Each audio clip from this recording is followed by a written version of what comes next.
Lindy Harding, a woman from Ledbury, England, survived falling 8,500 feet straight to the ground in a skydiving accident. When she pulled her parachute cord, it failed to open. But when the reserve canopy opened, so too did the main parachute. With both parachutes twisting above her in the wind, she hurtled through the air for 40 seconds at speeds of about 70 miles per hour before crashing to the ground. Amazingly, Lindy only sustained 2 fractured ribs, a punctured lung, a broken nose, and a chipped tooth. She remembers the doctors looking at her in disbelief. In 2008, 7 years after the accident, Lindy was able to muster enough confidence to make another jump.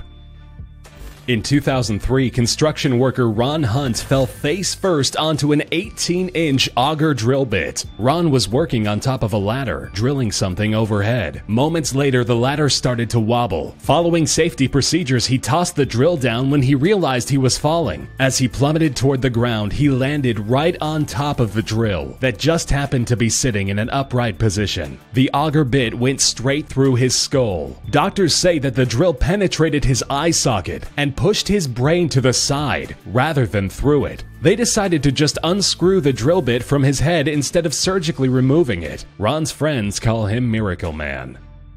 In early 2014, a 56-year-old woman and her grandson were both ran over by a car while walking down the street in Anápolis, Brazil. Security footage of the incident shows 2 cars slamming into each other up the street from where they were walking. One of the vehicles was sent barreling into a parked car, causing it to collide with the woman and child. The woman's head hit the concrete and knocked her out cold, before the car ran over her legs and lower back. The unbelievable CCTV footage also shows the car's tires running completely over the child's head. A split second later, he jumps to his feet and rushes over to check on his grandma. After being completely crushed by the car, the 5-year-old resiliently bounces up as if nothing ever happened. As gruesome as the accident appears to be, both managed to walk away with only minor bruises.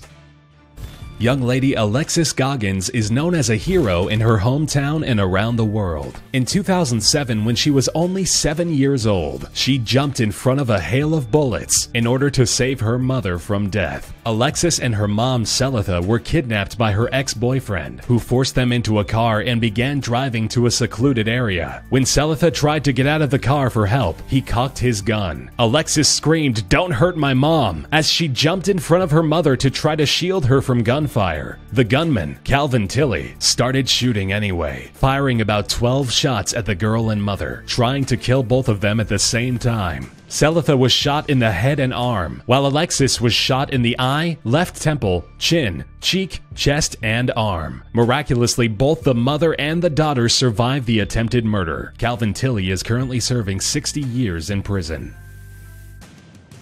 South African soccer player Rui Mahumutsa survived an accident that probably should have taken his life. Mahumutsa, who plays for Johannesburg's Orlando Pirates, was out driving when his car slipped on a wet patch of road. This caused him to lose control of his vehicle as he crashed into a guardrail on the side of the road. Like a shish kebab, the guardrail pierced the rear of his car and penetrated through the entire vehicle, exiting through the windscreen. Shocking photos taken of the scene show his white BMW 3 Series completely impaled. Many say that it is a miracle that he walked away from the accident with only minor injuries.